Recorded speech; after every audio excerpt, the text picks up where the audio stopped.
بہت Saddam Hussein شہید، آخری اینڈ کیا تھا زندگی کا؟ جیل میں ان کا انتقال ہوا۔ میں کوئی نہ ان کی تعریف کر رہا ہوں نہ ان کی کوئی توہین کر رہا ہوں، صرف ایک جو قلمکاروں نے تجزیہ پیش کیا وہ عرض کر رہا ہوں کہ صدام کو جب اللہ نے عروج دیا تھا تو صدام کی زندگی کچھ اور تھی، جیسی بھی تھی جو بھی تھی، آپ قلمکاروں کی طرف رجوع کریں، لیکن جب زوال آیا تو جیل میں انتقال ہوا، لیکن پھر جیل میں وہ سدھر گئے۔ سدھر تو گئے مگر مفکرین کہتے ہیں جب وہ سدھرے تو بہت دیر ہو چکی، ایمان پر خاتمہ ہوا، قرآن چومتے ہوئے ہوا، بڑا قابل رشک خاتمہ تھا، لیکن سدھرنے کا بھی ایک وقت ہوتا۔ جب وہ سدھرے تو بہت دیر ہو چکی تھی۔ قدرت بہت غیرت والی، بہت باغیرت۔ آپ یہ نہ سمجھو کہ کبھی بھی سدھریں گے تو کام بن جائے گا۔ ایک بات ہمیشہ یاد رکھنا، یہ مت سمجھنا کہ کبھی بھی سدھرو۔ فرعون کا انجام بتا رہا ہے۔ فرعون نے ڈوبتے ڈوبتے سدھرنے کی بات کی تھی، کیا کہا تھا؟ میں رب پر ایمان لایا، کہا تھا کہ نہیں کہا تھا؟ میں رب پر ایمان لایا، رب العالمین پر ایمان، عالمین کے رب پر میں ایمان لایا۔ جب اس نے ڈوبتے ڈوبتے کہا تو پھر ندا آئی، بہت دیر ہو چکی، بہت پاپ کر چکا تو دیر ہو چکی۔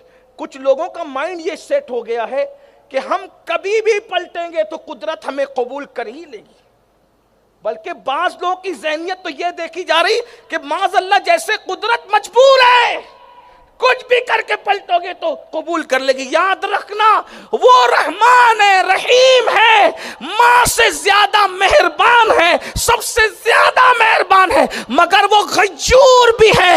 اس کی غیرت کا اندازہ کوئی اس بات سے کر لے، اگر معصوم شجر ممنوعہ کو ہاتھ لگا لے تو معصوم کا لباس تک واپس لے لیتے۔ یہ غیرت ہے، توجہ کریں نا۔ معصوم کا، ابو الانبیاء کا، ابو البشر کا، ابو الاولیاء کا، ابو صحابہ کا آدم وہ ہے جو انبیاء کے بھی باپ ہے، اولیاء کے بھی باپ ہے، صحابہ کے بھی باپ ہے، لیکن شجر ممنوعہ کے قریب گئے بھی نہیں مگر اس کو ہاتھ لگایا۔ تو اندازہ کریں غیرت الہی کا نشان کیا ہے۔ لباس تک واپس لے لیتے ہیں، جنت سے تک باہر کر دیتے ہیں، زمین پہ اتار دیتے ہیں، اور پھر سوچو 200 سال تک کے دعا کرتے ہیں وہ معصوم، شان معصومیت کے ساتھ، تو کوئی جواب بھی نہیں دیتے۔ غور تو کریں کیا کیفیت۔ لوگ یہ سمجھتے ہیں کہ پوری زندگی زنا کے اڈوں پہ گزار دوں گا اور بڈھا ہونے کے بعد جب کسی قابل نہ رہوں گا تو اللہ والا بن جاؤں گا۔ یہ خط تو دماغ سے نکال دو۔ میں تمہیں مایوس کرنے نہیں آیا، لیکن اتنا ضرور کہنے آیا ہوں، اس غیور کی غیرت کا اندازہ بھی کر لو، اس غیور کی غیرت کا اندازہ بھی کر لو۔ کیا سوچتے ہو پوری زندگی جوؤں کے اڈوں پہ گزارو گے اور جب کسی قابل نہ رہ جاؤ گے، ہاتھ کانپیں گے، پیر کانپیں گے، نظریں نابینا اور اندھی ہونے کے قریب ہوگی تو اللہ والے بن جاؤ گے؟ اتنا آسان نہیں ہے۔ اگر پلٹنا ہے تو ابھی پلٹو۔ میں نے ابھی فرعون کی مثال دی، ڈوبتے ڈوبتے کہا تھا اس نے، قرآن گواہ ہے اس کے کہنے پر، مگر ارشاد ہوا نہیں قبول کرے۔ وہ شان ہے، جس کو چاہے قبول کر لیں۔ لوگ حضرت بشر حافی کی مثال دیتے ہیں، بشر لوٹے کب یہ تو دیکھو۔ بشر بڑھاپے میں نہیں لوٹے، بشر جوانی میں لوٹے، اور جوانی میں لوٹنے والا ولی بنتا ہے۔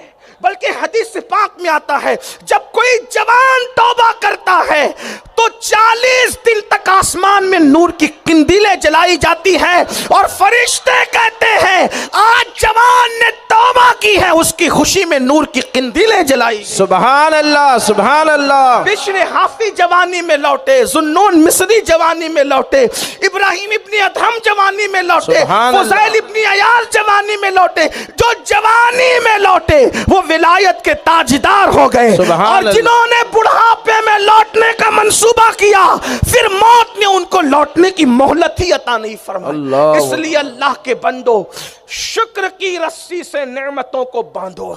یہ دولت کا مس یوز ناشکری ہے.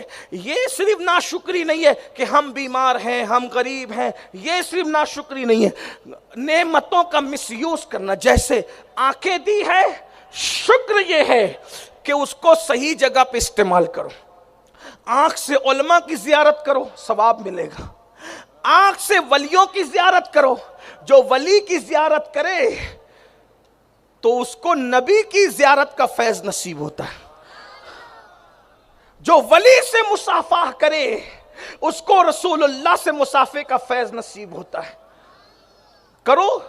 اور آپ کہیں گے ولی کی پہچان کیا ہے؟ تو آسان پہچان بتائی اللہ کے رسول علیہ السلام نے، جس کو دیکھ کر خدا کی یاد آ جائے، جس کی گفتگو کو سن کر آخرت یاد آ جائے، وہ اللہ والا ہے. اور اس پہ کوئی، بلکہ یہاں تک صوفیہ فرماتے ہیں اس کا تسبیح اور مصلی دیکھ کر بھی خدا یاد آ جائے، وہ اللہ والا ہے. اور زمین سے اللہ والے مٹے نہیں. اور مجھے تو امام جعفر صادق کا وہ قول بڑا خوبصورت سا لگتا ہے. فرماتے ہیں جس مومن سے ملو یہ سوچ کے ملو کہ اللہ والا ہے. اگر اللہ والا ہوا تب تو اللہ والا ہی ہے، اور اگر اللہ والا نہ ہوا تو کم سے کم حسن ظن کا تو اللہ تمہیں ثواب عطا فرما ہی دے.